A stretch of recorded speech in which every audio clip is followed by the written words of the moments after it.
That was for me. All right, cool. Hi, everybody. Welcome to GamerBreakfast. My name is Jalbagel, and I'm joined by my beautiful co-host, SkojSkull. Say hi, Skoj.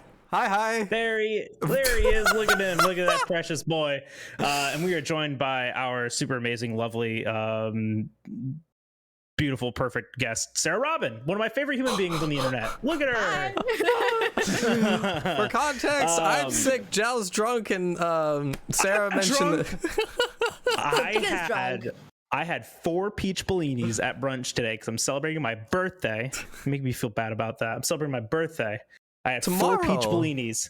And your birthday's tomorrow, right? Yeah, birthday. Today, tomorrow. technically.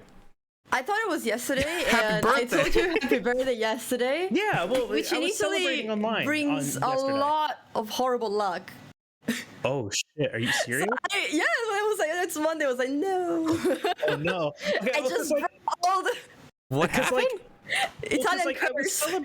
I was celebrating my birthday yesterday because I was streaming yesterday, right? Because I was streaming on my channel, and like for the next 2 days I'm not going to be on my channel, so I was like, you know what, like let's celebrate today. Like I was gonna set the day aside today. So like if people wish me happy birthday on the day that I'm celebrating, I'm not gonna be like, well, technically it's tomorrow. Like you guys are wrong. It's not my birthday today. It's tomorrow. Like I'm not gonna do that shit. So like it counts. Yeah, it counts. It's bad luck in Italy. You can do it. Why didn't you tell me that? If someone wishes you happy birthday, it's bad luck. If it's in advance, yes, because I think the idea is I'm telling you happy birthday now because you won't be alive the day of your birthday. Shit, I'm gonna die. That is the idea behind it, which is why we don't say happy birthday in advance. We can do afterwards, like a late birthday, but an early birthday is pretty bad luck. So I was like, Sarah, yeah. Sorry. Did you know that I'm, as far as like my ethnicity is concerned, because everyone in America is a melting pot, right? Like no one's like one thing here. As far as my ethnicity is concerned, I'm mostly Italian. I'm one quarter Italian, more Italian than anything else. It's just what Americans say, so we can relate to anyone. That means that That's the curse is gonna. It's only gonna kill 1/4 of me. Stick with you. Yeah, no, it's gonna work. Yeah. Oh shit. Yeah, my grandfather was from Italy. Really neat. I want to go back there. Where he was from? I do, but I don't want to talk about it here. Oh.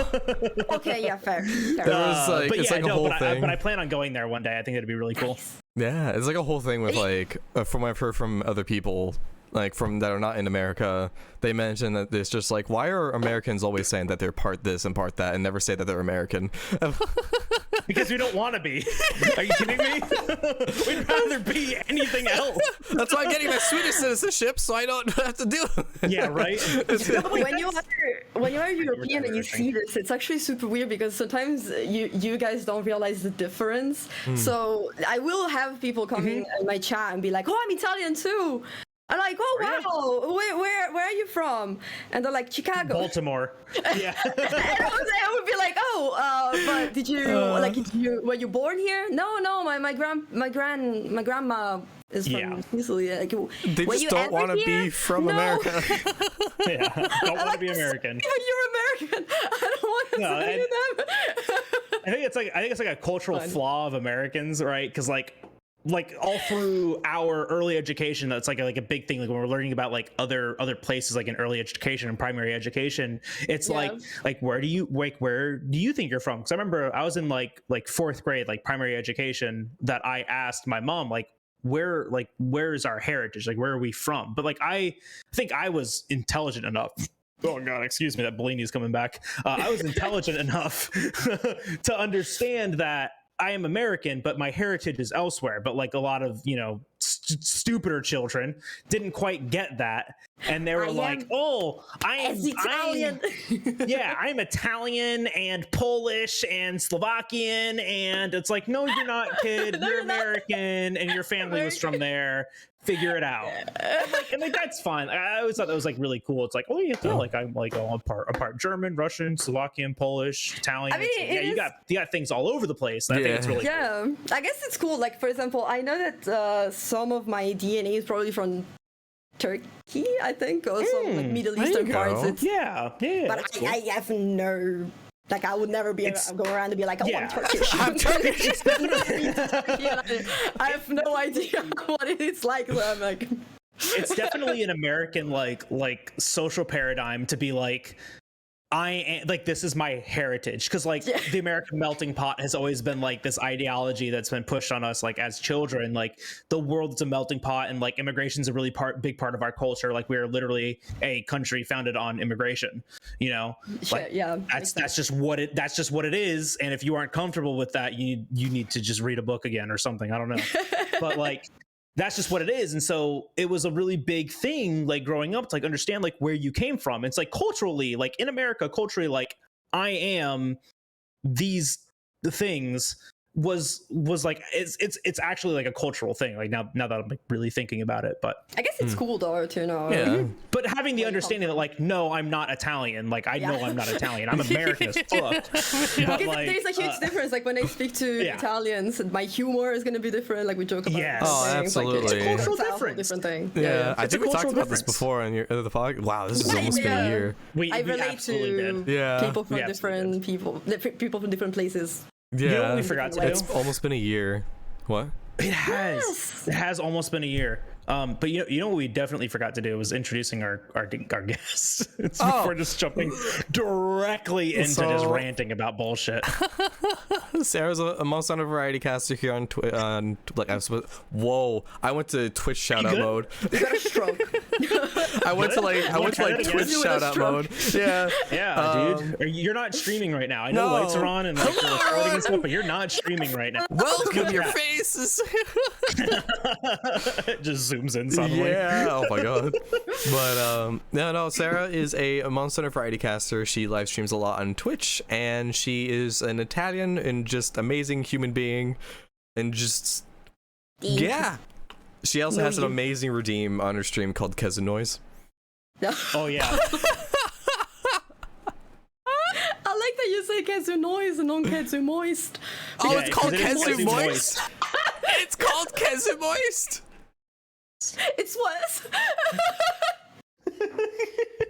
It is what? I was gonna be like, oh, Kezu Noise. Like, aha, Kezu Noise. Kezu Moist. Kezu Moist. Yeah. No, now we need a Scimitar what Moist. A beautiful day! What a beautiful day that was when that redeem was literally born. Oh my goodness! Oh my gosh! I've always loved Sarah's streams because it's not only like one of the most like comfiest places just to like exist. It's also one of the most chaotic places because like you're there for like 30 minutes and you're just like questioning every decision you've made. She'll just straight up call you out. You're just like sitting there like, I don't know what the conversation's about, but I'm laughing hysterically. Sarah's yelling something in either English or Italian, and there's a bunny on screen. I'm perfectly content with my life right now. It's like you're mixed with emotions. I recently joined a stream team, and a lot of people on that stream team are extremely like cozy content creators, right? And then there's you. Exactly. And when I applied, because it was about ADHD, and I was like, okay, I would love to get to know more content creators. When I applied, I actually said it in the message. I'm like, I realized a lot of you are very cozy and very calm on stream. I'm not. I'm sorry. Sarah's not that. But Sarah's actually the exact opposite of that. But no, she's absolutely fantastic. And we love it. Yeah, she is. And if you guys aren't following Sarah Robin right now, I'll find out. You can. You can actually. That's a drunk promise. and ready to check. beat you up. He's drunk and ready. He's gonna find the wrong person. It's like, I was following. He's speeding off. That's gonna be later tonight. So it's like, I know that you didn't follow her. I'm gonna be checking everyone's subscription list. Subscription list? Yeah, because they got to be subbed to Sarah Robin. Jesus. Oh my god. I know. You have to pay. Help. I didn't pay them, I swear. She's lying. So we've got a lot coming out for Monster Hunter since we're we do getting into the whole ball game of it, because we got Lucinar and Kuga, we got Seething Basil. This title update one is gonna be crazy because we also got augments for your weapon that are just gonna be changing the game. And we got, what do we got? Augments for armor. Oh, I said augments. Well, you said for weapons. Oh, and then we augments also for have augments armor as well, and then there's also subtext, more monsters, which I think just means more afflicted, but it could also mean more okay with in that. general monsters. Oh yeah, absolutely. Either or. I'm just like, just give me more, give me more content. Get. I love it. I love Lucent. So like 3U was the game that I started with, but it was never the game that's the only Monster game that I've played that I've never finished in its entirety. And so I'm actually super excited to like actually fight against Lucent for once, because I experienced Lucent in that I got to high rank. My friends posted it. I was in the quest for 4 minutes. I died 3 times, and then that was it. And now I get to actually fight the monster in a game that I am in endgame content with, and it is obnoxious. It turns completely invisible, which I hate Chameleos for that, so I'll probably hate this thing for that too. Yes. And I don't know. I'm super excited about Lucent. I really do. I don't remember Lucent at all. I played 3 Ultimate, but I don't remember it at all because it was ages ago. I don't even know if I managed to get to him either, because at the time I couldn't play online because I had it on the 3DS and not the Wii U, so I had to play with my real life friends, and they were not always available. So real life friends? Oh, yeah, I did have real life friends that played Most Hunter, but so I don't even know if I've ever fought. I don't remember at all. Yeah, but it's like also like way end game too. Yeah. Yeah, no, it is one of the last monsters that you will actually encounter. There were these like subspecies at the very end of the game that like rivaled deviants in GU. They were so unique and they were so different. It wasn't just like elemental differences like that we're used to as subspecies. It was like entirely different monsters, like more or less deviants, right? Like Lucent could have just been Silverwind Nargacuga, and I think no one would have batted an eye. Like that's how much of a deviant at least that I perceived it as. But like I said, my experience with it is like super limited. So if you don't agree with that, you're probably more right than me. But yes, I can't contradict you because I don't remember. Yeah, I can't. I don't know. If you think Chameleos, it's true. If you think Chameleos goes invisible, this thing goes invisible. It also has poison too with his tail, so that's a fun time it's too. Chameleos. Oh yeah, that's super cool. It is actually just Chameleos. It's furry Chameleos. Chameleos became a furry. It was like had a cat sona. A cat sona. This is Chameleos' persona. Let's go. That's the title of the podcast now. Chameleos' persona. I am also like super excited about this though, because like I think the general understanding is that we are going to get more anomaly quests, and you know like every weapon right now has a rare 10 upgrade. Super cool. Let's continue that. Capcom do not drop the ball, and now every weapon getting a rarity 11 upgrade. And then a rarity 12 upgrade. The more we can farm, so cool. honestly, the more options. The more options, yes. That's the biggest thing right now. The endgame meta is so cool because like nobody knows what's good. Like literally we're getting speedrunners like doing speedruns, and they're like, here's like my elemental attack boost build, and they're like, then I tried crit and it was 20 seconds faster, but then I went back to elemental attack boost and that was 5 seconds faster. I have no idea what's good. I've also tried these 3 different thunder elemental switch axes. All of them appear to be viable. What's the meta anymore? Who knows? Have fun. I like that. Yeah, I love that too. That's so because cool. I didn't get anyone coming in my stream being like, oh, you have to do this. Like in Most Hunter World, it was like, oh, go full Fatalis and like wear this, and it's obviously better than anything else. Well, we can actually choose what to do with that. It's really nice. I love that. Also, Element is viable again. It's nice. Thank you. As a it's nice. Thank you. I've been building elemental dual blade sets. I'm like so lost. Oh, he was coughing. All right, we're back. Help. Whoa. No, it's Oh, good. He's dying. I muted my mic. I That's perfect. you. Dude, I had all the cognitive ability to do that right now. That's insane. Oh man. No, but like elemental dual blades right now, super cool. I've been building dual blade sets, and I've been trying to figure out like, well, what's better, like crit or elemental? And like, do I need crit element, or can I completely ignore that? Do I need these specific skills, or do I not? Like, I've just been running like a full crit build with any weapon that can have 0% affinity and a level 3 rampage slot. I have a template for elemental builds that's crit elemental, but not elemental crit, if that makes sense. Crit elemental, but not elemental crit. Yeah, okay, yes. Yeah, I'm not using the skill. It's just crit and elemental damage, and that's it, but not the skill. Not crit DQ, element. yeah, because the skill is, as far as I know, it's kind of pointless. Like if you can. One level of it is more optimal than 3 levels of it. Let's Yeah, just put exactly. it that I way. have What? that level too for that reason. Yeah, because it goes up by like, it's like, what is it, 10, 12, 15? Yeah, well, Is the crit starter element? for the first one, and then the others they just stealing Jesus. slots. So like, just having 1 level of crit element is more slot efficient than having 3 levels of it. Exactly. If you end up getting 3 levels out of like armor that you're using, sure, whatever. But like, if we're talking about like slotted in decorations, 1 level of it is more optimal than 3 levels of it, just because of like effective DPS that each skill gives. Anyways, I've been doing that. Crit like DBs with just like elemental builds, super fun. As long as the weapon itself has natural pink, a level 3 rampage slot, and 0% affinity, it works with the template that I made. It's been a lot of fun. Nice. Yeah, I'm really looking forward to it. Send it to me. I can. Oh man, I've been like dabbling into switch axe as well. It's a lot of fun. Yes. Still getting the hang of it though. Liz is weapon. gonna be annoyed with me today on stream because like I'm gonna be fighting the new Magnum Mallow while still learning the switch axe, and she's like, "Don't do that." I'm like, "I'm gonna do that. I'm gonna do that. We're gonna kill That's this thing with coward swags." talk. Oh, don't do that with the weapon that you're learning. Please, I'm a gamer. I did that with Kill Aurora guy. Solbacanth. It took us a few days to beat it because I kept on dying. A few days. Oh shit, Skoy. Because I'm trying to get used to the counter and when to use it, and like You'll it's be fine. like it's so crazy how much of a difference between insect glaive and like a lot of the weapons, like how you play it. Because just like I can have my weapon out and then just jump away from everything. If something Yes. happens, I could jump away. If I have to use a switch axe or dual blades, I have to put my weapon away and then run. I can't just be like, gotta go. Coward talk. You stand there and counter like a real man. I'm a pussy. Listen. I feel like you're super mobile with dual blades with the counter You attack, are. though. Yeah, Yeah. I don't really feel like I am stuck. I was feeling stuck to the ground with nowhere to go when I was playing Switch Axe in Base Rise. Yes. Which is why I didn't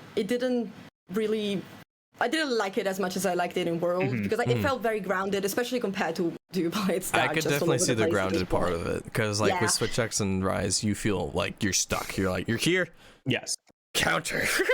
Yeah, exactly. You gotta do those micro jumps to just avoid things, but if Yeah. you don't avoid Slaps things the- with that micro jump, you got to that. Especially in Base Rise, when we like pre-counter, the only defensive option that we had was Switch Charger, which is the wire bug move where you throw the wire bug out and you dodge to it. It has iframes on it, and the iframes at the very beginning of the animation when you aren't moving. The moment you start moving, you can get hit again. So learning that actual iframe timing was really, really like suspicious in my opinion. But I figured out why the iframes are there. It's the same timing for the counter. Exact same timing. The iframe like, timing jumping? and the counter framing timing for the switch axe switch charger and the switch axe counter are the exact same. Okay. Exact same. And so like the thing about it is that it's all reactive. It's not and especially with the counter, it's somewhat preemptive because the wind up on it is so long. But the actual like counter motion of the switch axe, it's the first couple of frames, and the same thing or with switch charger. But the switch charger was the only like defensive option that we had that early, because everything else was either like Soaring Wyvern Blade or Invincible Gambit. And Soaring Wyvern Blade you can get hit out of, and it's super like not friendly. It's a good reposition, but it's not friendly if you're just like fighting a monster and like trying to get away from something. And then Invincible Gambit is just 6 seconds of super armor that you can just die during, which happens all the time. Oh boy. Like, oh, let me just Invincible Gambit this Valstrax ambush. Like, oh, it has 3 hits to it though. I'm dead. 3 hits. That's why you can't dodge it or counter it. I actually think it's only 2. I said 3 to be Obnoxious. dramatic. Oh. Yeah. Yeah, it's only 2. It's the body and the explosion. Those are the 2 hits. So even with Insect Glaive, because this happens, because I've gotten counters with Insect Glaive where I counter the explosion and I'm fine. But if you use Insect Glaive and you do like the dash counter thing, the parry, but you hit the body, you get hit by the explosion and you just die. Good lord. Super There's cool like, game. gotcha, Great consistency. I don't know what to do, Blades. With the counter Blades, Blades. I don't remember if you use the counter, if you use the counter with dual blades, you do have a few frames of invincibility before and or during and after the animation. Then you also get the same problem where you're stuck in a few frames of hyper armor and then you just get hit afterwards. Okay. So the same thing can happen, but dual blades one's a lot more forgiving because during the counter animation, you actually have iframes versus most other counters and parries in the game where you only have iframes during the counter or parry that only work for the attack that you hit, and then immediately after it you have super armor, which means you can continue to take damage, and which is my number one problem with the switch axe counter. But that's just a skill issue. It's all skill issue. This is all skill issue. This is all like adjustable, and like this isn't like an argument to say like these things are bad. This is just like saying like how they're designed, and at least in my observations and opinion. And if I'm wrong, tell me I'm wrong. I do really want to say switch axe counter is bad. I hate it so much. It is the least fun thing. Oh my gosh. Let me get my baseball bat ready.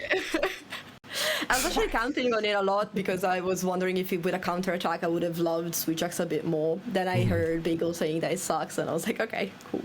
I will never let it doesn't suck. It doesn't suck. It's just the same switch axe play. It's high risk, high reward because you can do it. It's an out to a single attack, but then anything else after that is going to hurt you. So just like everything in Rise,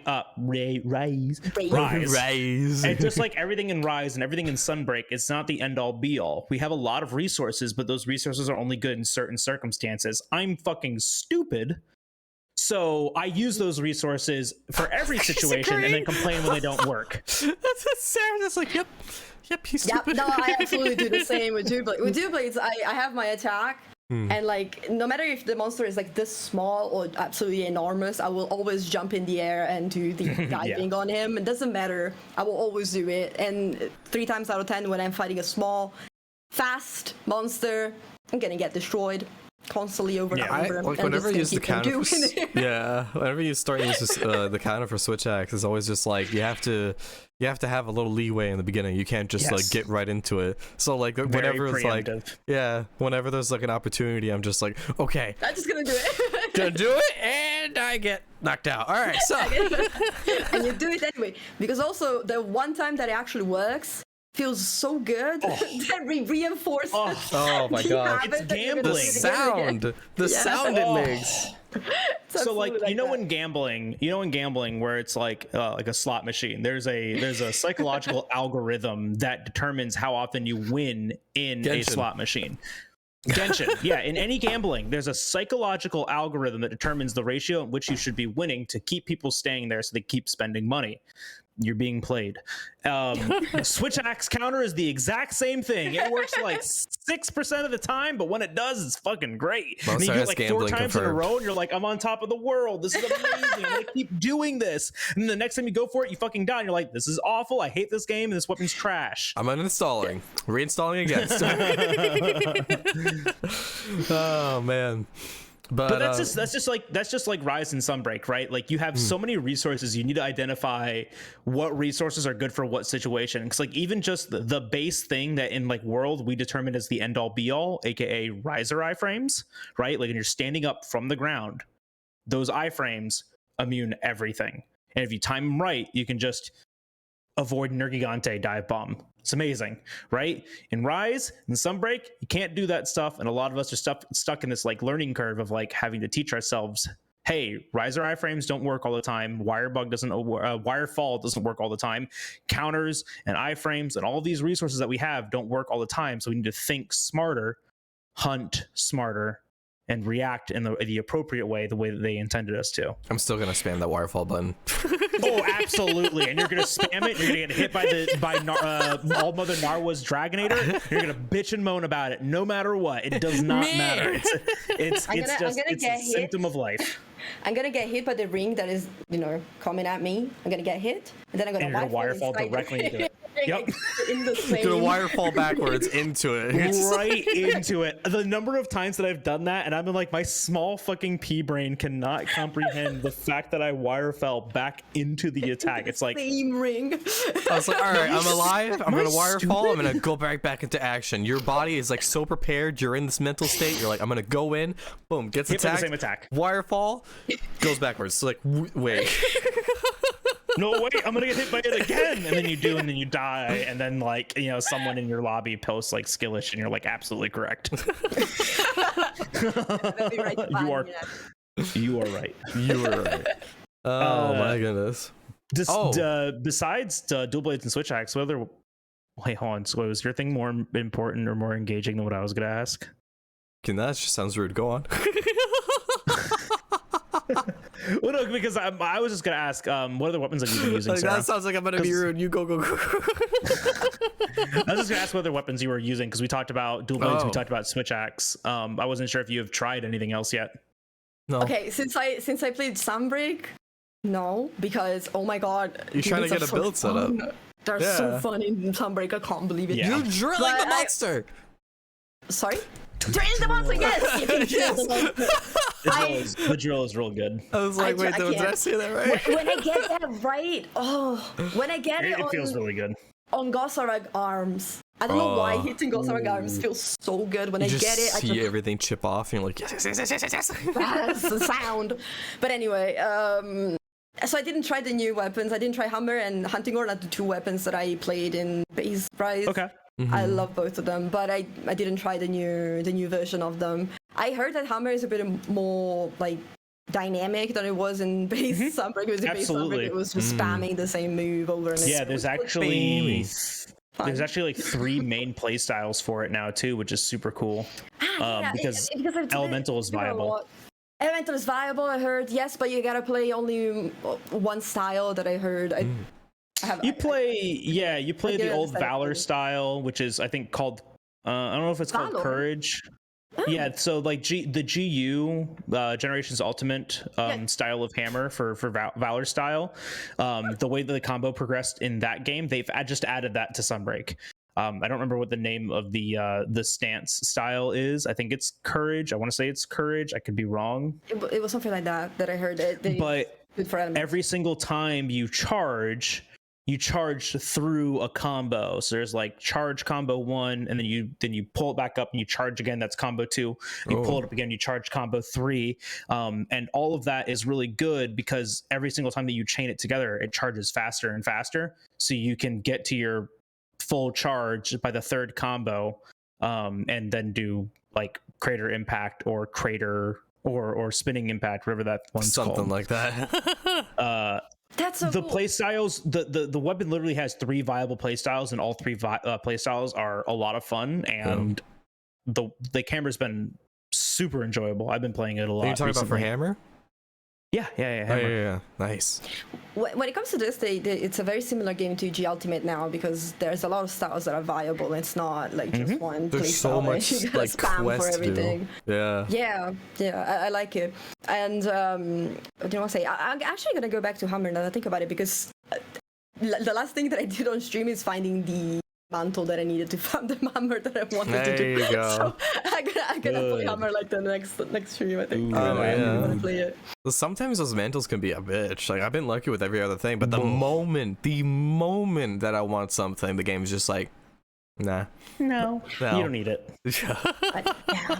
It's crazy. I got super lucky. I got like 3 end boss mantles off of 2 hunts. Yes, and so I was like, is the one that I needed. There's my switch axe, there's my armor set, and there's something else in the future. And now I have like 6 of them. So I'm just like, Jesus. Whatever.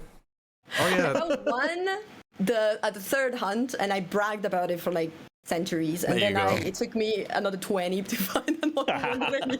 There you go. That's what you get for bragging. That's what Fuck you! And then it's just like, then I find it after 20, and people are still have the guts to come at me and be like, streamer luck. I had to find it 20 times to be like, you just got here.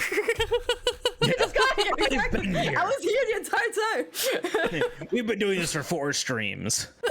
I did it the other day because I needed a Valstrax mantle for a weapon, and I was like, all right, let's do master rank Valstrax. Like, I wonder how many times I got to do this. Like, no shot, I get this in 1 try. And sure enough, in 1 hunt, I got it. And I was like, that's streamer luck. That's streamer luck. 1 and done. Never touch this monster again. Man. Also, speaking of items, there was something that happened on your first playthrough of Sunbreak. Do you remember? Like, you picked up an item and apparently it was like an Italian swear word or something? Oh my god, yes, you took it to me. Yes, an Italian swear word. Yes, not a swear word. Oh. It's slur. A slur. Oh, it's a slur? Slur. Oh Yes. no, Skoy, why are you talking about slurs on our wholesome No, channel? obviously I'm not gonna mention it, but it's actually a slur. That's a homophobic wild. slur. Oh, Yeah, it's jeez. super. Shit. It's exactly the same word, besides that it ends with um instead of o. But it's that word. It's like whenever I was talking to an Italian, I was like, "Did you see the name of this item?" They were all like, "Oh no, no." Oh, Can no, the Damn. game have localization in Italian though, right? I don't know if they translate it. I'm so curious to see. If they Yeah, translate I'm Have they done curious anything too. about it? Did they mention anything about it? So like this happens a lot. It's the F word, Oh, okay. Gotcha. Yeah. But which still, is an F word in Italian too, by the way. yeah. Yeah. Oh, hey, look at that. But, yeah, but it's that word. It's So when I read it on stream, I was like, Yeah, man, look, that's it's kind of wild. Yeah. You're playing the game in English though, right? Because like yeah. this is where like we talk about like localization, right? Because like localization is literally designed like we're gonna create translations and made up fantasy words for things that are for your language, right? So like that localization was for English, not for Italian. So I'm really curious to see if in Italian even that word appears the same way, because I know a lot of the times when they make a fantasy word in English, that fantasy word reappears multiple times in other languages, just like with that either inflection or accent. I like wonder how many like instances there were where that has happened. It's probably happened quite frequently where they accidentally There's like no, made a way word. it's like localized. My idea is that they could adapt it, and for example, they could call it frostium to make it work without sounding weird in Italian. But I have no idea if they did that in Italian. Got it. It would have worked much better. I don't know what it is. But, like, but legitimately in English, that like isn't a slur, right? No, I know. That isn't like absolutely a not. problem, right? And like that's like the crazy thing. That's like because like you being Italian but playing the game in English is you're just like, oh hey, in this other language that I am native in, like that is a no word. I don't know what to do now. I can't say it in like I cannot say it on stream. Like people were typing it in chat because it's a normal word for them, and I was like, Yeah. You're just like, stop saying that.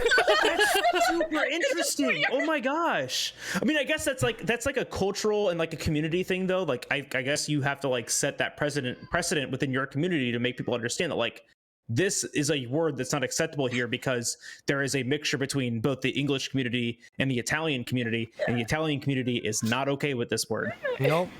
I go ahead and say, oh, I need the redacted or every time I. So like now, out of curiosity, as your perception, like let's say as your perception as a Italian viewer on Twitch watching an English streamer, because you are bilingual and like you understand this, like what is your immediate perception like seeing this? Because I know you don't see this as like an immediate like issue, because like obviously like we aren't saying it like out of a place of hate, like we're saying a word that's in a video game.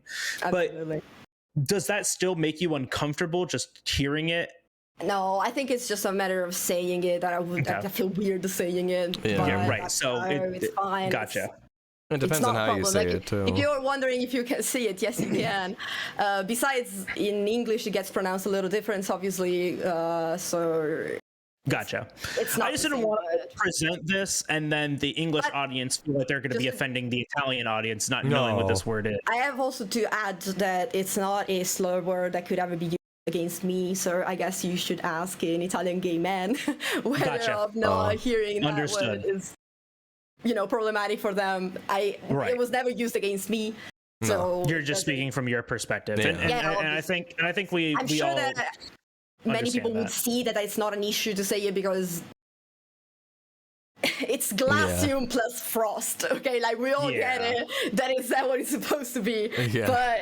But I mean, obviously, I'm not here to say what's offensive or what not. is or isn't correct. Yeah, and it's that's just not weird what to I'm see. asking either. Like on behalf of the entire Italian Monster Hunter audience, Sarah, could you please tell us, I am the tell head. us, We need to us find it. hetero white Englishmen what we can and can't say on the stream that can offend you. Like no, like we're not doing that. Like, I'm more so curious, It's just like as an interesting. Italian person. Yeah. I personally 'Cause, cannot like- say it because it just sounds weird. Like because like even in English, we run into this problem, right? Like the Spanish word for black is a problematic word in the English language. And but in a Spanish context and a Spanish inflection, it's not as problematic, but still people get uncomfortable and unsettled by that. And I think that's like what it is here. It's like I won't even say the word in Spanish because it makes me that uncomfortable. Yeah. But it is something that is a problem with me, but I would be perfectly comfortable. Spanish? Me? Yep. Yeah. Oh, yeah, well, somewhat. I speak enough Spanish. I know the word. Oh, so no, I know that. I'm just. You can speak the Italian word for black because it's similar enough for them to understand it, but it's not problematic, which is nero. Yeah. Nero, yeah. We just are. So it's like. But that's the thing, right? Is that like in English, because I've seen this come up, where like a person speaking in Spanish says the word black, and the English person goes, "You can't say that." It's like, yeah, I can. Yeah, I can. because now we're talking about context. Because words are words, like and words only carry meaning in context. Exactly. Words only carry meaning in context, right? And it's a shitty thing to say, but it's something that we like as creators in a public forum like have to identify, because stuff like this happens. Like literally right here, an English word in the English localization of a Japanese game is a problematic word in Italian. Nobody's gonna figure that out. No. Right? Like no one is gonna sit here in the localization for the English going, we can't say that. The Italians won't like it. Sir, excuse me. That word?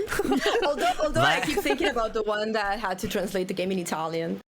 Sitting in front of the list of names and be like, should I tell them? What if they let it go? They're just like, I'm certain it came up because this is the thing. It's like that game gets localized from Japanese to other languages, not from English to other languages, unless they change the process. But historically, the Capcom games, and especially Monster Hunter games, have been translated from Japanese to other languages. Yeah. So unless it was problematic in Japanese, I'm certain that an Italian translator, the Italian localizer, would have never noticed that. They wouldn't have known that in English that we were using a word that could potentially be perceived as a slur or a naughty word. There actually is another case of a slur in Monster Hunter. Oh really? In English? No, in English, actually in English this time, which is the monster that Gypseros. I'm gonna pronounce it like that. That one culturally isn't as accepted as a slur, but internationally absolutely is a slur. It's a slur. Yeah. Especially when you start looking into how the monster behaves and the mechanics of it, like, the monster steals things from you.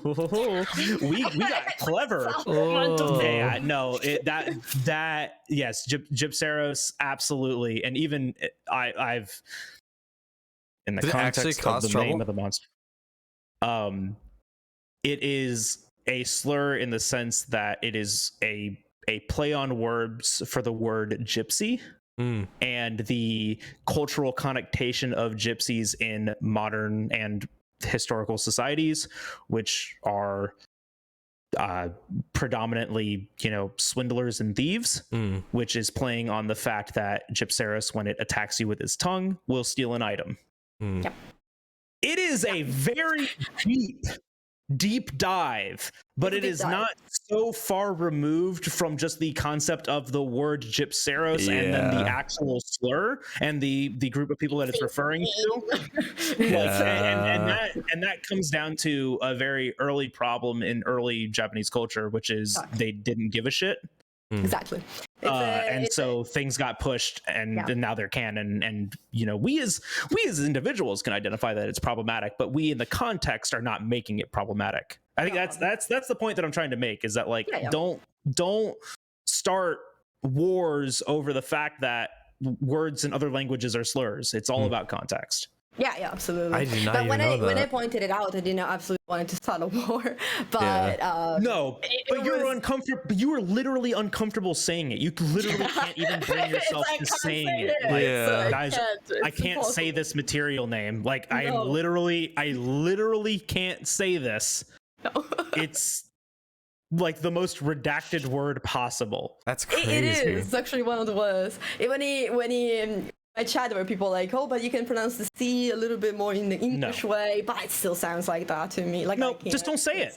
Just don't say it. It's redacted or. When you say redacted or, I'm sure people like it's a meme now. Like people understand what you're talking about. They're just like, redacted. I know what that means. In my chat, I understand that. But I had to send a picture of that to everyone I know that plays Monster Hunter. I saw that on Twitter when you posted a clip about it. I was like, I didn't see that. What's so bad about it? And I looked at your description of it. I was like, oh. I understand. I think it's always really neat, but like, yeah, it's all about context. Context. Yeah, context. Context, yeah, absolutely. For sure context. They didn't know. It's so funny because it was like they could have called it Frostium and there was not going to be any issue. Yeah, I know. The original was Grassium, so they went for that. And I was like, nah, that's a bad choice. Oh man. Yeah. So I guess kind of segues are weird. Just kind of segues are weird. Kind of transferring from that. Since we got an Espinasse in Frontier from Frontier into this game, do you guys think we'll be getting more Frontier monsters into Monster Hunter Sunbreak? Whoa. I don't know anything about Frontier. Neither do I. All I know is that the monsters look sick as fuck, and that's it. Yeah, because we talked about this with Sarah Cemetery a little bit. You know, like what is in the realm of possibility for them to adapt from Frontier into this game. And I mean, like, yeah, I'd rather than just stay away from like the crazy, insane mechanics, right? Because we have to remember that like Frontier and Frontier Z introduced like magnetism. Jesus. Well, I mean, like, I feel like we're gonna in this game. I feel like we're gonna get introduced it more because it's a flagship, because they kind of bring you back on the flagships. So I'm not too sure they're gonna add more stuff. It's more like they are bringing in all the flagships from every game, which there's only like 2 flagships missing from this game. Which ones? 2. Which ones? Ladder Cruise. The Gaia Cruise. Sorry. The Gaia Cruise. Yeah, Lagia Cruise is one of them. Yeah. The Gaia Cruise. Lagia Crusty. Lagia Crusty. Oh, Jesus. Hunter flagships. Because so I was looking over the list of flagships because I was making gauntlet categories. Yep, those are part of them. I was making gauntlet categories for the Monster Hunter speedrunning community. Which are just ILs that you do in an RTA fashion all the way through. And so one of them was about flagships. So we have Rathalos and Asia Wrath in G, if we want to count that. Kushaladora, Tigrex, Nargacuga, Lagaia Cruz, Zenogre, Brachydios. Those 2 right there. Lagaia Cruz, Brachydios. Yep. Gormagalas, Regios, Glavinus isn't in this game, and Valstrax. Nergigante, Volcana are not in this game, and then of course Magnamalo and Malzeno. So I mean, there's like a handful. There's what 5 that we identified that aren't in this game that could very well be outside of Lagia Cruz in this game, because they flat out said that Lagia Cruz cannot exist in this engine and in this style, and you know, whatever that may be. And then we have mods that kind of show that it kind of works completely. That was a reskin. It isn't even it was a reskin. Bandino literally had to make a tweet saying this does not illustrate that Lagia Cruz can be in the game. The developers are not lazy. I literally reskinned an existing Leviathan. Y'all need to calm down. So when it broke the parts on the monster, it was super funny because it's just it's like the my gosh, it's like I laughed cartoon so hard. It's like a Chris with a wig. With a mane. Yeah. It's like one of those cartoons where like the Looney Tunes or something, they get shocked by lightning and then just they poof up. That was really funny though. But like seeing the other like returning flagships to this, like it would be really cool to see other flagships coming to the game. But as far as like Frontier is concerned, like I don't know what else is so, and I don't want to use the word mundane, but like if you look at like the 2 types of monsters in Frontier, there are legitimately mundane monsters, and then there are anime. like you can't include the anime nonsense in this game. You just can't do it. Like there's like a monster that's literally two monsters. They're like a paired bond, and you fight both of them at the same time. You just can't do that. There are like Kushala clones and Tigrix clones that are all based on magnetism. You can't do that. No. There are crystal monsters. It's all so many things. Like I don't see any of that coming to Rise. I feel like it's very possible to bring them all back. I could see those coming back. Like I can see some of the more mundane ones, like Hypnocatress and Abiogladius. Like those ones, they seem tame enough. Yeah, no, those can come back. But I have a question. What do you guys think about Espinas? I love him. I think he's great. I like saying his name. I say Espinas. I'm sure because it's funny to say like that, but yeah. But we don't talk about that. Debbie, you guys like it? Okay. I'm gonna not say. Yeah. No, you could say no. Let it out. Do it. If you don't like it, say it. So hard. Let's get the meat. Let's get it. It's a more annoying wrath for me. Oh my gosh. I can't. Thank you. Its entire body is a hitbox all the time. Oh my god. Yes, it's a wrath. Fun, but also it paralyzes you. Besides also setting you on poison fire, and poisoning you, and it paralyzes you. Yeah. No, I can't deal with it. And it's also kind of slow, boring. I don't know. I don't like it. No. She's right. Thank you. She's out of line, but she's right. She's out of line. Because like it's the same flying wyvern template that we've seen over and over again, and it's animated a little bit differently. It's bringing over some movesets from Frontier, and it's incorporating them into movesets that are available in Rise and in World. It's a nice combination between old and new, and I think it's a really good homage to a monster from the past. I think it's a really good representation of a monster in the current gen. Especially it is frustrating as all get out. It is absolutely frustrating being burned, paralyzed, and poisoned all at the same time, but skill issue. It is I say that ironically, by the way. I'm not saying that Sarah is bad, but also Oh wow. No, but I that often, but when it does happen, oh my god, I'm gonna scream. I agree with you though, because like some of the times that I'll fight Espinas, like I feel so overwhelmed. Like Seregios. Do you like Seregios? Do you like this iteration of Seregios? I think it's what it's always had to be. Like I understand it works for that monster, but it's a lot. Seregios. It is. Go on, Skoj. Blocking on the name so bad. Seregios? Steven. Oh yeah. Are you good? Oh no, I'm sick. Remember? And I'm the one that's been drinking. Yeah. What happened? No, I just completely blanked on who Seregios was for a minute. Pinecone boy. Yeah, no, I know. All right, cool. What's your opinion on it? So I'm about to say next. It's gonna get me canceled on the internet. Or Sarah? What? I said me mine. or Sarah? Both. Nope. Give me your opinion on both Seregios and your opinion on Sarah Robin. Go ahead. In that order, please. I don't know. Let's have your honest. All right, fine. Just Seregios. We'll save the opinion for Sarah Robin off stream. Thank you. Off stream. Help. I don't know. I think it's fine. I feel like they did the fight justice compared to like where it was from in 4U. It kicks like crazy, it moves like crazy, but I don't think I've hunted it enough to really give like a full opinion on it. That's fair. Going back to Espinas though a little bit, I actually really enjoyed that monster personally. Okay. I thought it was pretty fun. Just gotta get up close to it really and not get hit by the fire and get paralyzed. Yeah.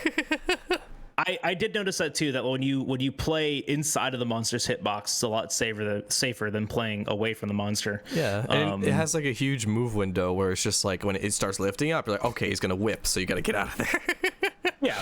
So. No, and it's not that this is the word that I was coming to, because I experienced this a lot more on Seregios than I do on Espinas, though I find this happens with Espinas occasionally, especially when you get stuck in some AI loops and whatever.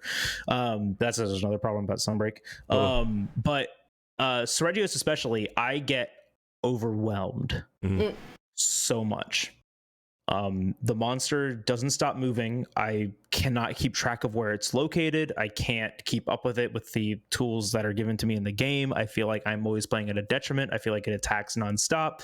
I feel like there are no windows for me to even play the game. I get overwhelmed. Is it impossible to fight Seregios? Absolutely not. This is entirely a skill issue. I am bad at the game and I'm bad at fighting Seregios, and I will eventually learn how to do it. And I think the majority of the problem is mostly I'm used to fighting it multiplayer and not solo, and we'll work on that. But overwhelmed is the word that I use mostly when it comes to Sunbreak monsters, because a lot of them, they are very overwhelming.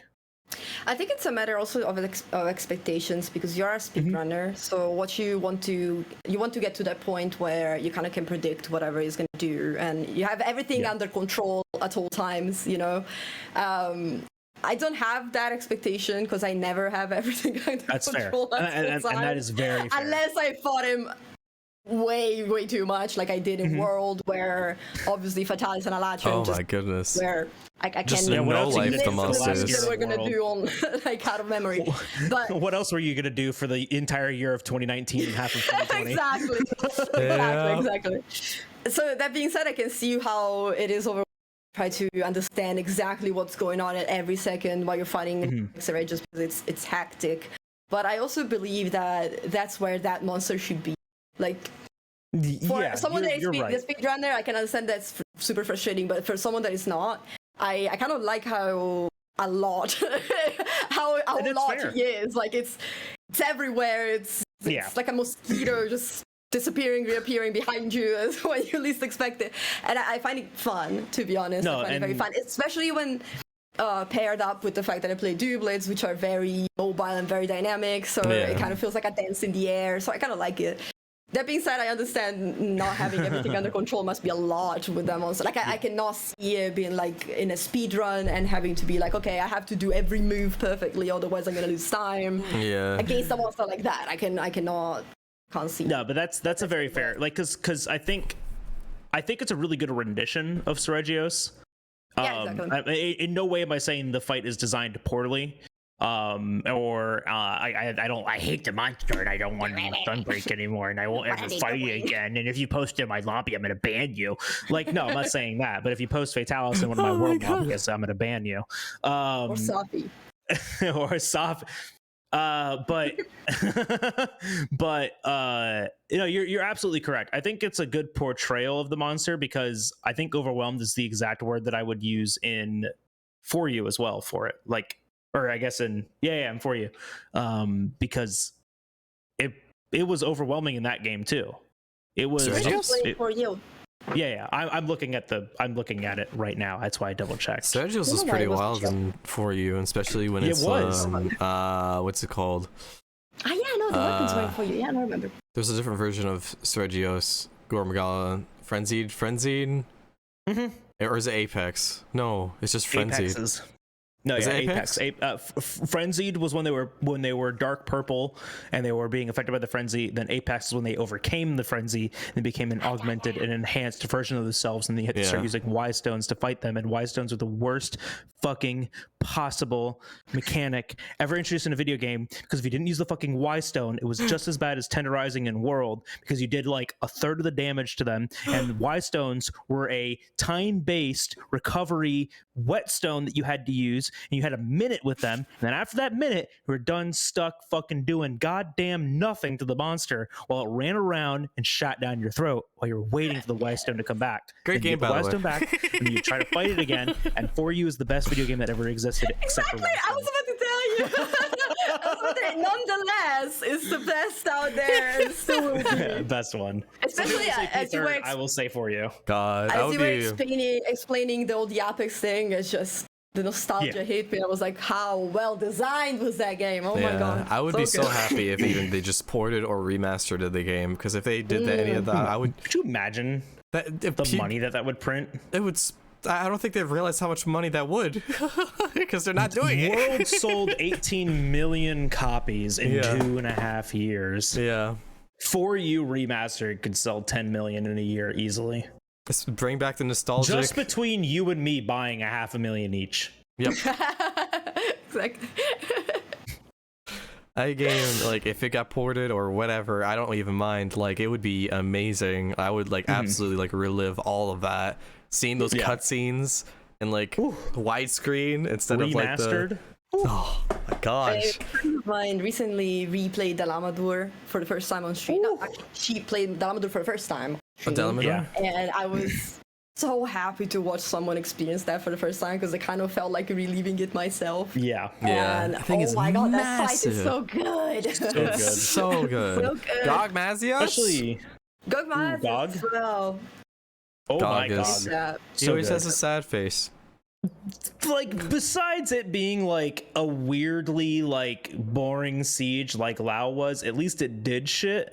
Yeah. So it was better than It Lao. was an oily gore. oily gore. It's like 9 times the size of gore. Yeah. It'd be oily gore. And he has a Dragonator sticking out of his back. Yeah, oily All right, Skoy. Oily boy. oily Also, boy. It was really cool. The Shagaru map.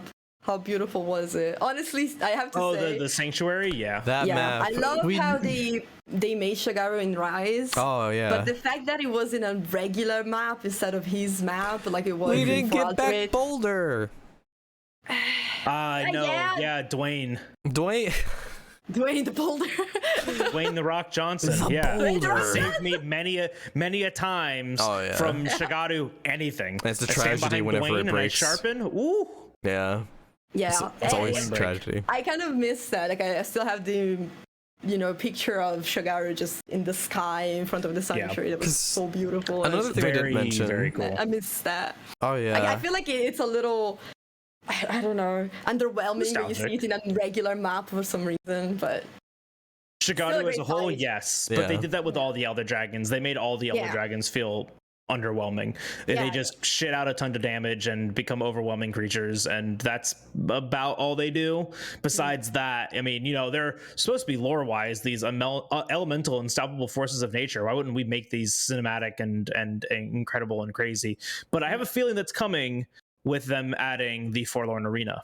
Yeah, that's what I was gonna get to. Yeah, we're gonna get that new arena with Lucent, which is gonna be really fucking amazing. Forlorn. yes. Like they You know have what so else many. was on the Forlorn Arena What? in the previous games? Huh? Metallics, Oh, I have no idea what that Molten, is. Metallic Wraths, Goldian Oh and Silverlos, no! and Wow. Molten Tigrex were all on the Molten, yeah. on those maps. Well, there's a chance.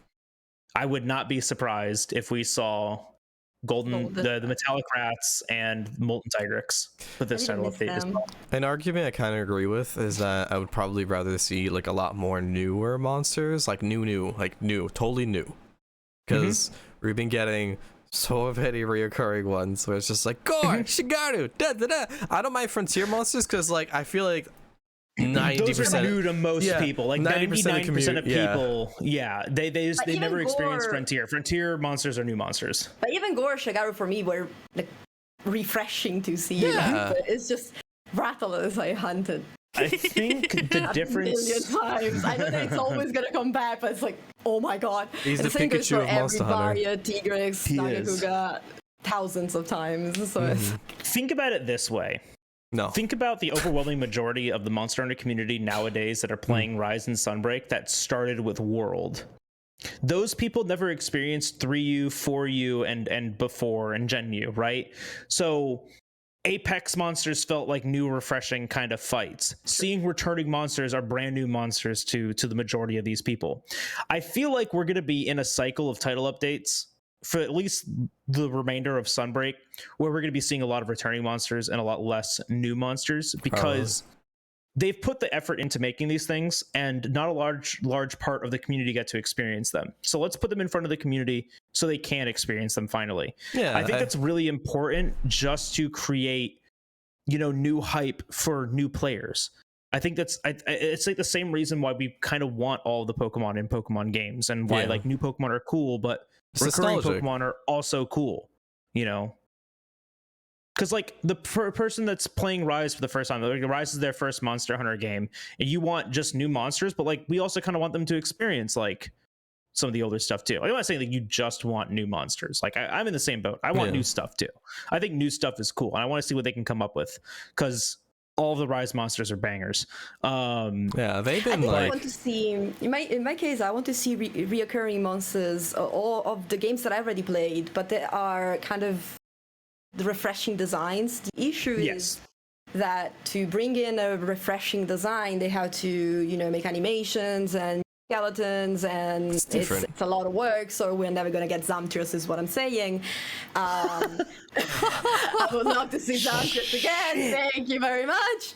But it's those monsters that I love that are just a bit different, because it's like Espinas, as I call it. It's a Rathalos, it's a dragon. Oh my god. When I was playing Monster World, which has much less variety than Monster Hunter Rise when it comes to cool designs. Like Monster Hunter World, they were all dragons, basically. There's a lot of Sappy. They were dragons and Devil Joes. Fatalis, Sappy. And pseudo-wyverns. You have Nargacuga and Tigrex, and you have fanged wyverns like Great Gyros and like Tobikadachi, and you've got Radabon, like Radabon and Uragan. Gosharag, that was so good. Gosh, it was so good. I love those designs. Like they make the game refreshing for me. Or Raknakadaki, I love. You're absolutely correct, and we need to see more stuff like that too. Yeah. 100%. What I was saying is that agree with you. I wasn't super excited back in the World time when they announced Alachion and Fatalis, because I was like more dragons. More dragons. What? Which, by the way, they were kind of boring in all the games. Oh yeah, in older games, I'm sorry, but that was boring. In the older games, yes. In World, they were good. They were really good. What I was about to say, that I'll argue about is that like them.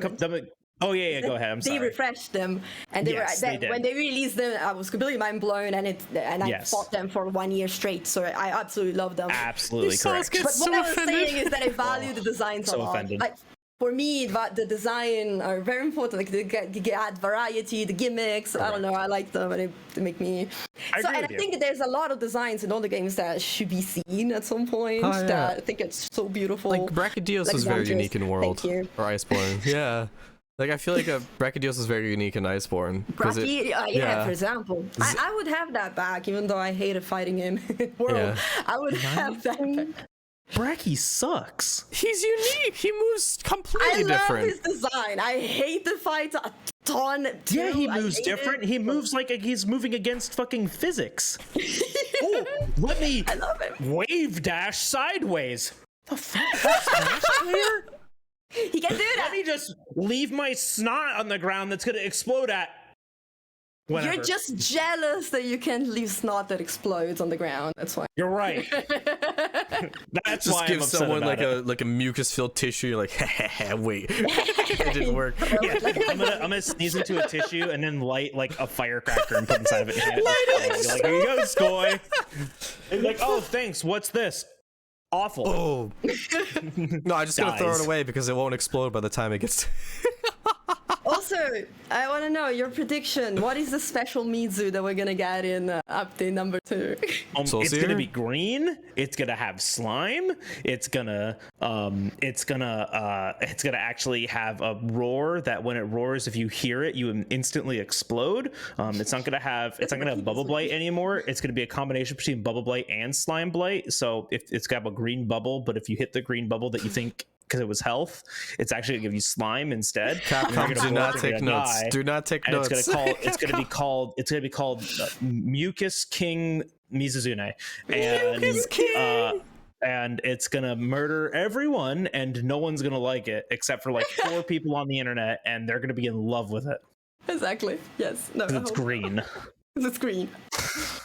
Mukitsune for I think Mukitsune is a much better name. Oh my god! Fire me, hire her. Oh my god!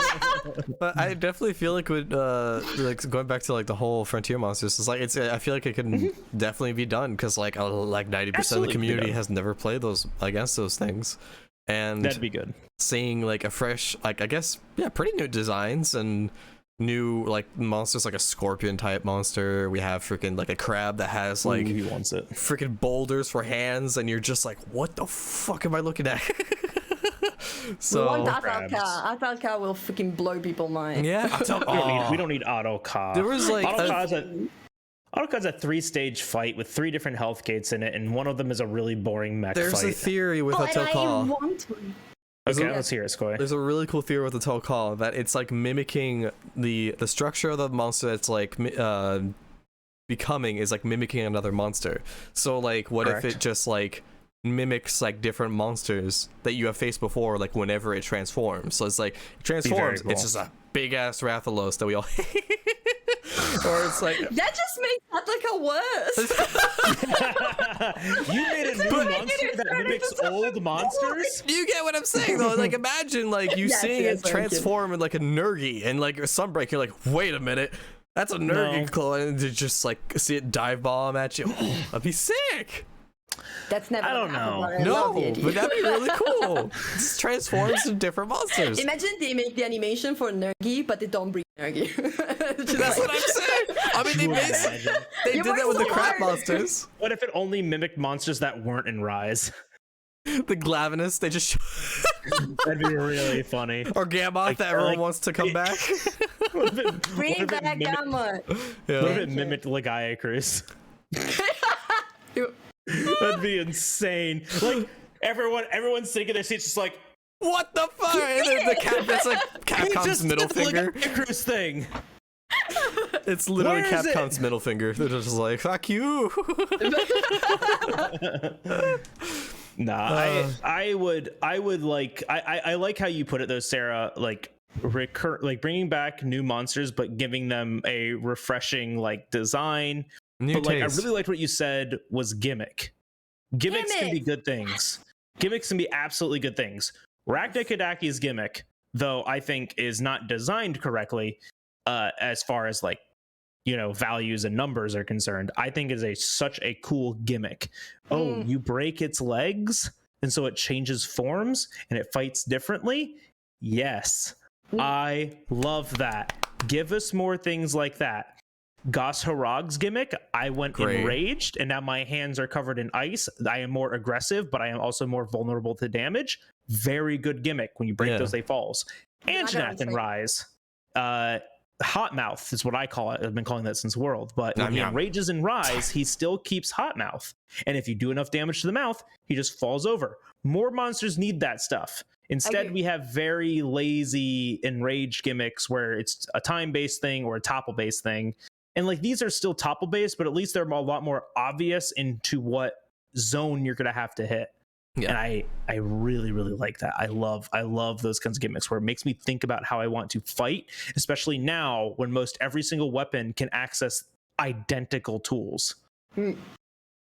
I agree, and I think it's also this is an unpopular opinion for me. I mean, I know it's You're gonna be wrong. popular. No, it's gonna be get popular canceled. among us.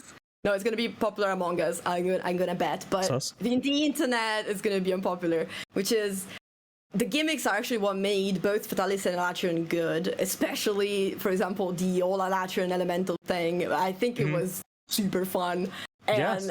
very refreshing because it kind of made you, especially in a context in which everybody was I'm with playing all you the there. same thing. We kind of were forced to experiment with other things. Not me, I was always playing elemental, but everyone else, they kind of were forced to play. Blades. Hey, Steel Blades. Was Kiar always who? playing- I own that bitch.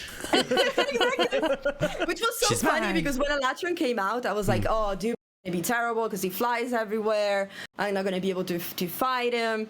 And then he came out and everybody was like, I don't have an elemental build, and I was there with my Like, I'm ready. I was ready all Standing there with along. Kiar fire dual blades, like yo, let me out! Everyone's holding her back, and you're just like, no! Sarah was Elatrian ready before Elatrian even came Yeah. out. So That being funny. said, I think it made it really fun, and it's actually one. Even the Fatalis gimmicks, where all the portals, you gotta go there. I think it kind of made it more fun. Portals? Oh, Portals. portals. Portals? Gates? Gates? Are you talking about? Oh, are you talking about like the barrier? Yeah. Oh, okay. Sorry, You I said said portals. Portal, because Oh, shit. Portal is... I thought you were going to piss off an entirely other part of the community that's mad that Fatalis came through an alternate dimension. Because when you said portals, I was like, No, was that sorry, a I meant to part of say the gimmick? gates, like No, a no, no, it's okay. barrier. We Then can you have to piss run off through the those gate people. to hide. Yeah, sorry, just language yeah, barrier. Sorry. portal as in the Italian translation of a word for the door. Got it. Portone, yes. But yeah, no, I mean, like those phase gimmicks at least like felt like you were interacting with it, because you know, doing just damage to progress a phase kind of boring, Adolka, or many other monsters, but doing damage and then having to react to something because of a phase change is a little more exciting, though Fatalis is still kind of boring, because once you know it, it's trivialized. It's fun the first time, and then after that it can be completely removed. Even and I almost said the name, and I'm not going to say the name just because people are still playing through the game, but Sunbreak Final Boss Monsters phases, I'm not going to say it. I'm gonna be, because I could just say Sunbreak Final Boss Monster and everyone knows what I'm talking about. The people that don't know what I'm talking about are at least still outside of spoilers. It's an excuse because you don't know how to pronounce it, because nobody knows how to pronounce it. You're right. I can't say it. I don't want to say for spoilers, but I know how to say it, I swear. But like even that gimmick, it's two phases. It's actually its part breaks are HP gated in phase 1, which is really, really dumb. Oh. And you actually, I don't even know if you can kill it. I don't know, there's like a 4-minute quest time for it in speedruns, so like maybe you can kill it in phase 1. Have you seen the 69-second one? 69, nice. For LBG? I think it was 69. Did no, it was Anbada do HPG. It was Anbada. HPG? Yeah, it was Anbada. So I think 69 like, seconds with 4 HPG, Anbada all over it. I see you. This is a conspiracy now. It's a conspiracy. No, but I think HP gating is really dumb in the context of the actual hunts, but in the cinematic hunt, the first time you do it, I think it's really, really impactful and a lot of fun. But then every time after that, get the fuck rid of it, please. Yeah, I guess that the speedrun community is not the target for the game. I don't even know about like speedrunning, but like Sarah, like how many times did you fight Fatalis in World? Yeah, quite a bit. A lot. Yeah. How, like, after like running behind the barrier like the 5th time, was it even anything that you were like afraid of doing? No. So well, like at that point, why have besides the times that I ran in the opposite direction, because I did it so many times that the different fights are you can melting survive over, it now. and I don't remember what phase I'm on, and I Yeah. ran towards the monster instead of running away from it. Besides that, yeah. Besides being killed by teammates closing the barrier on me earlier, I've never died. Or bugs. Or bugs, because sometimes I would jump inside and get teleported outside and die. There was also a bug that if you had Fire Blight and the barrier was up, you would still die to the second phase transition, just for having Fire Blight. That was also really funny, because we couldn't figure out why like 3 people were just dying suddenly and we were failing a quest. And it's like, oh, you're Fire Blighted and behind the barrier, it's just gonna instantly kill you apparently. No. Good lord. I love Monster Hunter Spaghetti Code. It's so much fun. Another thing that happened to me is that everybody was thinking about someone else using the lever, because we are all used to having someone else using the lever, so we were all sitting there with our redstones, and we would look at each other. It was like, nobody's pulling the lever. Wait a minute. And we died. So that's the thing, is that like the tedium and the monotony of it has devolved into a mechanic that you no longer want to pay attention to. Yeah, so exactly. why continue to reintroduce it in the optional grinding hunt? I think the Fatalis hunt and like even Sunbreak Final Boss and a lot of other fights in Monster Hunter that are HP gated and designed around HP gates, Safi, would have really benefited from those, elements that are primarily cinematic eliminated after the first time you hunted it. What do you think assigned mission? Just do like AT. It's only the last phase, and you do only that part. That would be good. Thank you. MRKT. Thank you. Great example. MRKT. MRKT is an okay example because it's still HP gated. Well, it still has to it's still HP gated. If you do a certain amount of damage to it, its health will actually just stop depleting, and then it'll transition, and then it'll start depleting again when it transitions. No, you can HP kill it gates before are it bad. transitions in the end. No. Yes. In after the first area, yes. Yeah. Before area 3, no. Before Or area before 3? area 2? No. Yeah, before you get to area 2, I don't think you can. But before area 3, No. yes. I trust but verify. I'm almost positive at HP gates before going into area 3, but I have no idea. I'm pretty sure. Either way. I don't remember exactly, but only because I was watching people speedrun this thing for so long, and I'm almost positive at HP gates going into area 3. Oh, okay. But I do not remember. It's been like 2 years since I've watched cool It's been a while. speedruns. It's been a while. Anyways, but like those are predominantly cinematic effects that don't need to exist in the game past the first iteration. Like, Yeah, no, good. I'd be fine with just fighting Fatalis the entire time. Although I probably would keep the explosions, maybe the one that That's cool. force you in a corner. I think Yeah, those make are it fine. a different gimmick though. Like and like instead of just like, oh, you got my HP to a low enough health, I'm gonna be in the sky. I'm all right, coming down. Like have it do it like randomly. Even the stage 3 like cones, like the area wide cones that it does, we have to run underneath them. Those are all HP gated too, but they don't stop. Like you can keep damaging him past that, so you can skip the majority of them, like in a speed run. But everything else is dependent on HP. So if it's under a certain threshold, he's going to do one. If he's under another threshold, he's going to do another one. He's going to do it. He does 4 of them in phase 3. That's just a thing that stops you from playing the game. That's cinematically super cool. First time fighting it, a lot of fun. 16th time fighting it because you're still trying to get an eye, tedious, boring, obnoxious. I'll say it. Elatrian, the perfect fight. Elatrian can do no wrong. There's no HP gates, there's no stages. He's just perfect in every way. That one's good, yeah. Elatrian is so good. You know what else is good? Dalamador. Bring it back. Dalamador? Dalamador. Dalamador. I keep saying Dalmador would be really good in Sunbreak because of the verticality of the game. Because we have wire bugs and we can use wire bugs, and like wire bugs would be super cool to use all over this thing, and just climbing around on this idiot would be really, really neat. And for Ultimate, every time you would fall, oh my gosh, falling, and you couldn't do anything about it, and you were just like, oh god, Jesus, I gotta climb again. Oh no! All the way back up him, go hit an arm a couple of times, go hit his chest a couple of times, fall off again. Just call in Ratha, go back up again. Wait a minute. Wait a minute. Where's he coming from? This is for you, not Stories 1.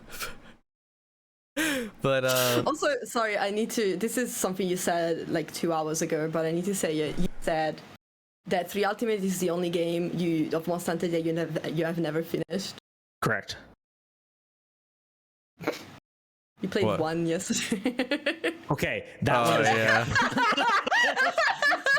That one absolutely does not count. Holy shit! Okay. I went into your chat and I saw you were context. pissed. Sorry. I need to say it because you mentioned one now. I was like, I can't believe it.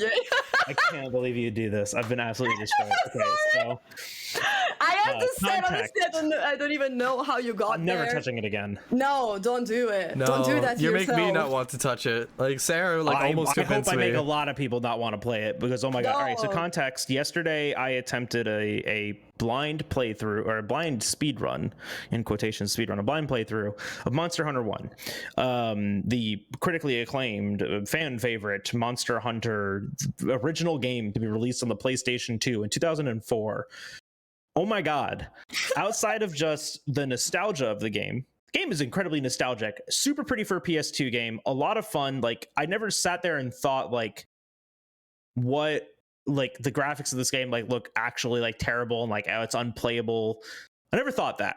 Oh, it looks fine. I like the game is stunning and the sound design is beautiful and like everything for like the time that it was and for the period that it was in was actually super nostalgic and a lot of fun to explore. That game sucks. Just so much. And I'm gonna put it in a short opinion here. And it's and this is exactly why it sucks, is that Capcom did not know how to make a Monster Hunter game when they made the first Monster Hunter game. Every small monster when you walk into an area aggroes you. Monsters that swim under sand, Cephalos and Cephadrome, just don't interact with you. You can attack them, they just keep going.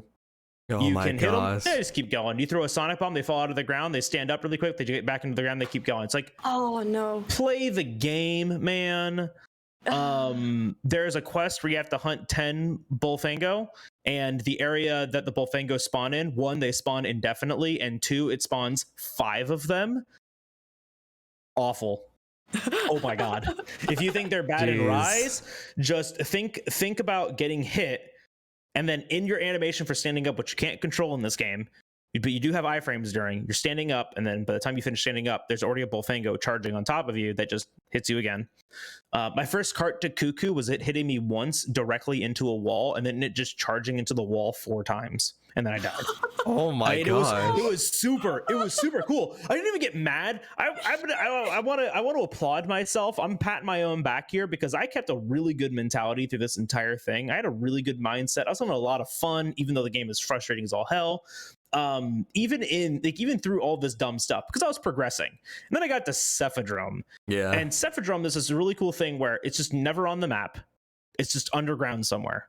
And then by the time you do find it, it's doing NASCAR laps around a desert area that's way too fucking big, but that's beside the point. Because all it's doing is just swimming around in circles, and when you hit it, it doesn't interact with you. When you sonic bomb it, it gets back into the sand. And when it actually does decide to fight you, the hitboxes suck. Now, it's a product of its era, 2004. They didn't know what they were doing. Sure, that's fine. It does not make it any less irritating. Yeah. The difference between playing it then and playing it now is that now I can go and play a different Monster Hunter game and actually have fun. So I'm going to do that. That's it. That's my Monster Hunter 1 take. And that's about all I'll say on it. So it makes it Don't play it. I want to see a review video about this. That was it. I'm just gonna take that, make a really like clickbaity thumbnail, just grab Sarah's thumbnail. Yeah, and people won't know what to click. They just click yours, worth it? And they were just like, "What? What is this? This is awful." Man. Yeah, so that was at the time, I won't play Monster Hunter 1. Super small niche, and it kind of oh my god, there is a reason why it was such a small niche. Yeah, it was still a niche when I played the 3 Ultimate, or at least in Italy. Probably not in Japan, and in the States too.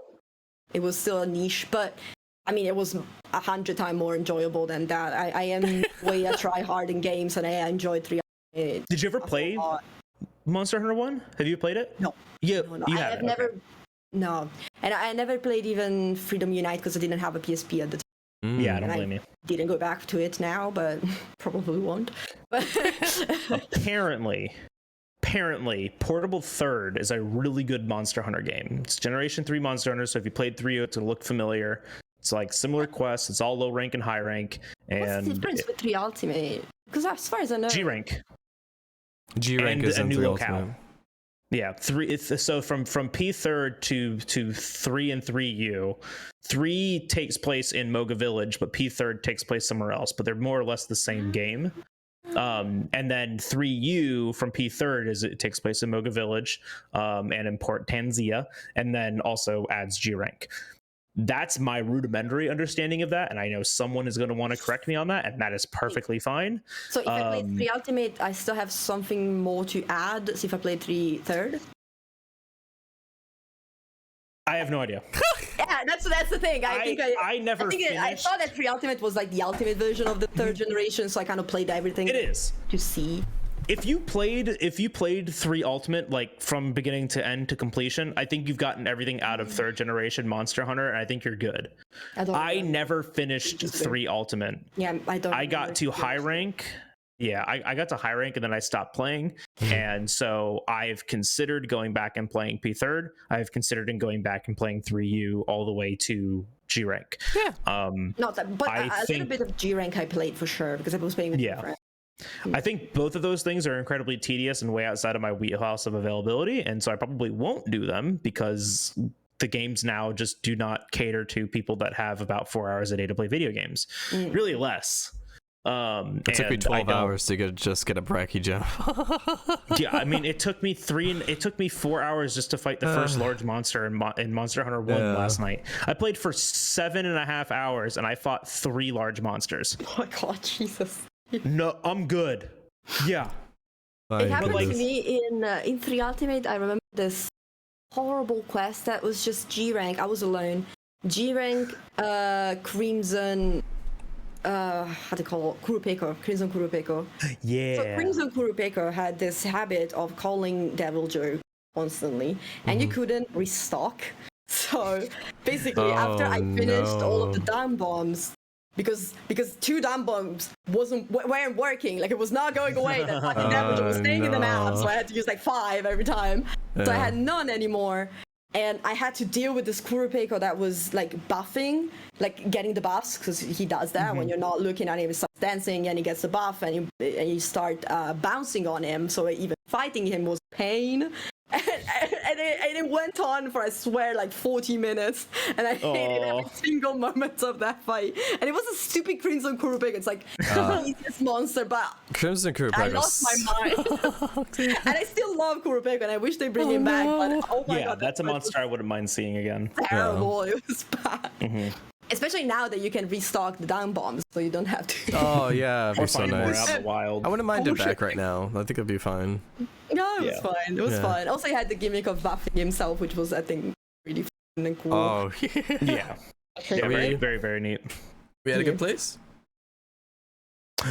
Yeah, I think so. Sarah, did you have? Yeah, she has to get you going. you have things to go do soon, don't you? Yes. I also have to have dinner in 10 minutes. Oh, I believe in you. I hope dinner wasn't sufficiently screwed up. I don't know. The don't house know. is You're not- about to find out. The house is Oh, not boy. on fire, so. not yet. That's good. Yeah, no, I think it's a fantastic spot for us to talk. We talked about half of the things that we wanted to, and Yes. about 150% more things that we didn't even plan on talking about. So that's super good. So cool. All right. Well, yeah, everyone, thank you so very much for watching this episode of Gamer Breakfast. I've been Jalbagel. That's been SkojSkull. And once again, thank you very much again, Sarah Robin, for joining us today. It was a pleasure. Sarah, did you have anything else that you wanted to talk about before we let you go? No, really, it's fine. Are you sure? I mean, this is your time to plug what you're doing, or talk about things that you got coming up. I didn't like plug myself. I'm a streamer. I'll do it for you Check me then. out on Twitch. Yeah, There we go. ahead. I'll do it for you then. You guys Yeah, go over. You guys go into your fancy internet URL bars, and you type twitch.tv/Sarah_Robin. Or just click the link Are in any the of those description. numbers? No. No, none of those are numbers. There's an Perfect. underscore. There is No? an underscore. You make sure that's very important, because if you don't include that, you're gonna get someone completely different and not this lovely bean. But yeah, guys, all the links for Sarah Robin will be in the description below. You can catch her streaming on Twitch, playing Monster Hunter and some other stuff occasionally too, as well as her Twitter and some other things if we can find them. Oh my god. Well, yeah, I got you. I got you. Thank you again, Sarah, for joining us. It's always a pleasure to have you. This is the second time you've been here. Yeah. So thank you.